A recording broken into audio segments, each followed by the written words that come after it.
안녕하십니까. 독신 임성관입니다. 자, 이번 시간에는 어쩌면 학부모님들 아니면 학생들을 가르치고 계시는 선생님들께서 가장 관심이 있는 내용이 아닐까라고 짐작이 됩니다. 왜냐하면 주제가 학습 독서이기 때문에 그렇습니다. 우리나라에서는 예전부터 학습이라고 하는 말이 들어가 있으면 부모님들에게 관심을 많이 받는 그런 경향이 있습니다. 그래서 어떤 분들은 돈을 많이 벌려면 학습 관련된 그런 것들을 해라 라고도 말씀을 하시기도 합니다. 그러니까 이를테면 오늘 주제처럼 제가 독서를 하는 사람이기 때문에 학습 독서라는 것들을 계속 강조를 해라 라고 이제 말씀을 하시거나, 아니면 뭐 책을 쓰거나 뭐 듣는 그럴 때에도 학습이라는 말을 넣어야 된다, 그래야 부모님들이 관심을 갖는다 라고까지 말씀을 하시는 분들도 계셨습니다. 그만큼 학습이 특히 부모님들에게는 자녀의 그 맥락이기 때문에 상당히 중요하지 않은가라고 생각이 들고요. 그 다음 더불어서 아무래도 학생들을 만나서 가르치는 분들에게도 중요한 측면인 거죠. 그러니까 즉 어떤 방법으로, 어떤 전략으로, 어떤 내용을 전달할 것인가에 대한 측면이 늘 중요할 거기 때문에 아마 관심이 있지 않겠냐라고 제가 먼저 이야기를 시작했습니다. 자, 그러면 개념부터 살펴보겠습니다. 학습 독서는 글을 읽고 이해하는 방법에 대한 학습으로 독서를 통해 지식과 정보를 획득하기 위한 독서 교육의 영역이다 라고 먼저 적혀 있습니다. 그리고 일반적으로는 교과 학습을 위한 독서라고도 부른다 라고 이야기를 합니다. 지금 이 몇 개의 문장 안에도 학습이라는 말이 여러 차례 등장을 하고 있죠. 네. 다르게 표현을 하자면 학습을 위한 독서, 학습과 관련된 독서라고 이야기를 하면 되겠습니다. 자, 그 다음 계속 개념에 대한 측면인데, 이 영역은 독서활동을 통해서 학습 능력을 신장시키기 위해 그 교과의 개념에서 다루고 있는 핵심적인 개념들, 이런 것들을 다시 한번 재구성할 수 있는 기회를 준다. 그리고 나아가서는 다른 교과를 효과적으로 학습하기 위한 방법들을 배울 수 있는 그런 행위 과정이라고 설명을 하면 되겠습니다. 보통 우리가 어떤 교과목을 학습한다 라고 하게 되면 그 시작은 개념을 익히는 거죠. 그래서 저도 보통 어떤 과목이든 학생들에게 가르칠 때는 개념부터 정립을 하거든요. 왜냐하면 개념을 모르게 되면 그 뒤에 이어지는 것들을 자연스럽게 수용하기가 어렵습니다. 그렇기 때문에 가장 중요한 것은 개념을 명확하게 아는 것이라고 늘 강조를 하는데, 여기도 지금 그 내용이 포함되어 있습니다. 즉 공부를 잘하기 위해서는 기본 개념을 잘 알아야 되는데, 그런 능력을 키워주는 것이 독서로부터 시작이 된다라는 맥락으로 보시면 되겠습니다. 그 다음 나아가서는 교과가 워낙에 많으니까 그런 여러 교과들을 두루 학습을 하기 위해서는 당연히 읽고 이해하는 능력이 필요하다라는 걸로 이해를 하시면 되겠습니다. 자, 그렇다면 이어서 학습 독서의 의의는 무엇인지 살펴보겠습니다.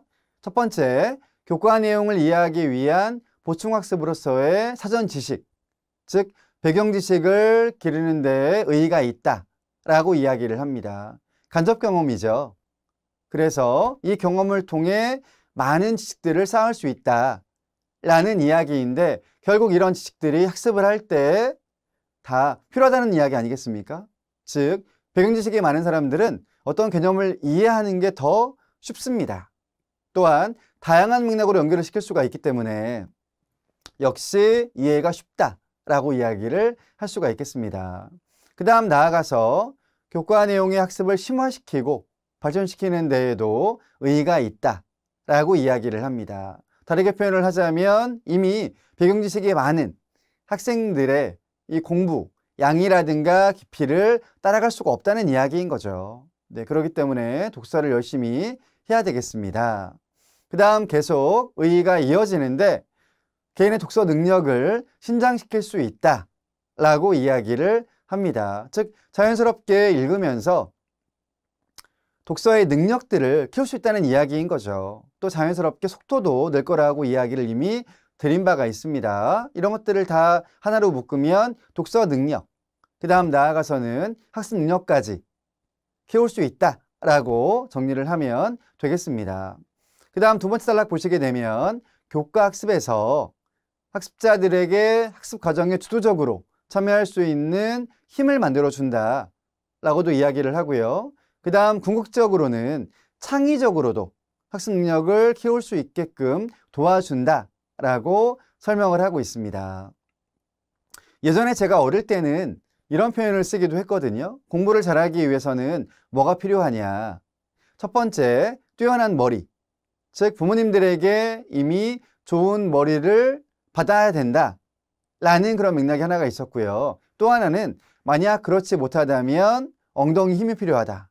즉 끈기 있게 앉아서 탐구하는 자세가 필요하다 라는 이야기를 하기도 했거든요. 물론 둘 다 있으면 좋겠죠.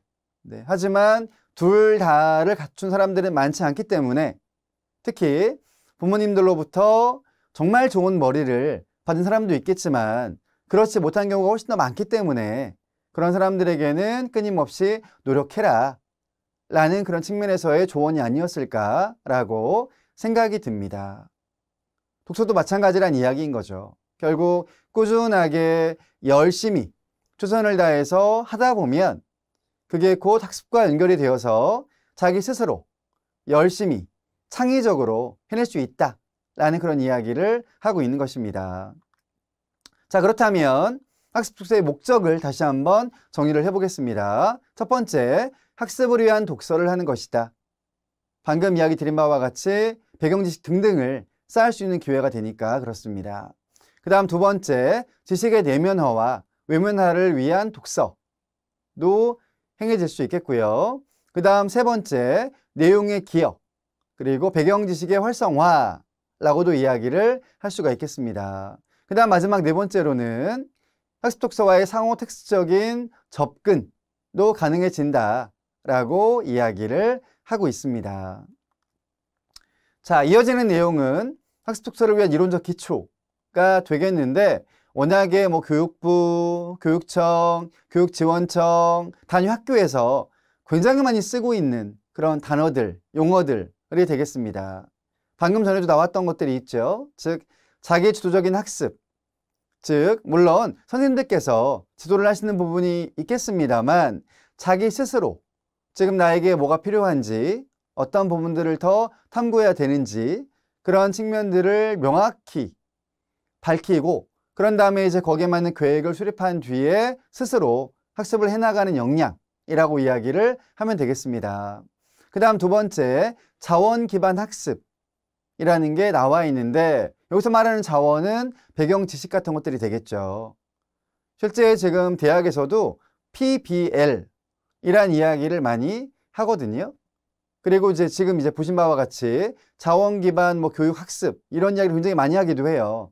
PBL은 어떠한 문제 혹은 프로젝트 이런 것들을 함께 탐구해 나가는 과정이라고 이야기를 하는데 그럴 때 당연히 그 문제를 해결하기 위한 전략과 자원들이 필요하겠죠.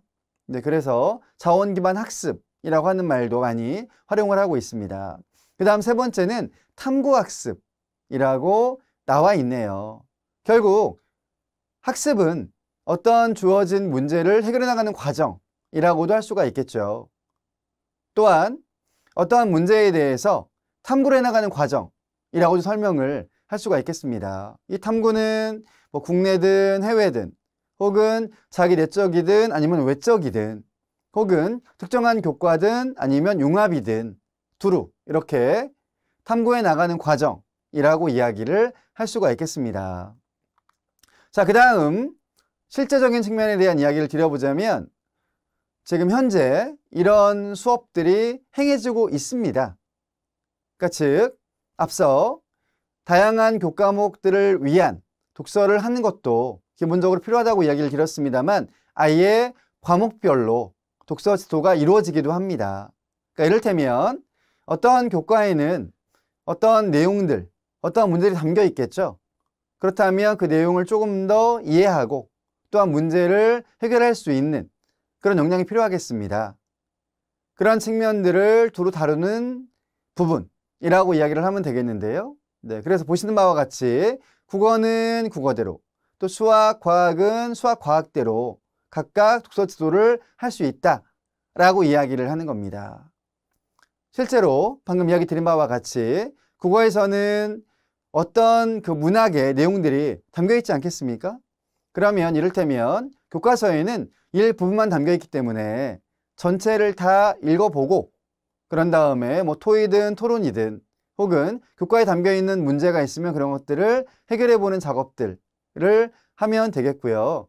수학이나 과학도 어쨌든 공식을 외우기 전, 어떤 법칙을 알기 전 전제가 될 부분은 읽고 이해하는 능력이라고 이야기를 드렸죠. 그리고 그 수학 문제 같은 경우에도 이걸 조금 더 창의적으로 해결을 하기 위한 측면에서는 다양한 분야에 대한 지식 정보들이 필요하다라고 이야기를 하고 있습니다. 따라서 이렇게 각 교과목과도 연결을 시키는 독서 지도를 행하고 있는데 이런 것들을 다 아우르면 결국 한마디로 학습 독서라고 이야기를 할 수가 있겠습니다. 즉 학습에 도움이 되는 독서, 학습에 도움을 받기 위해서 독서를 행하는 것이라고 정의를 내리면 되겠습니다. 자, 아무래도 부모님들, 선생님들께서 관심을 많이 두는 분야일 거라고 생각이 드는데 오늘 드린 이야기들을 참고해서 자녀와 학생들에게 도움이 될 수 있는 학습 독서 지도 전략들을 한번 수립을 해보시면 좋겠습니다. 자, 오늘 내용은 여기까지입니다. 구독, 좋아요, 알림 신청 계속 해주시면 감사하겠습니다. 마치겠습니다.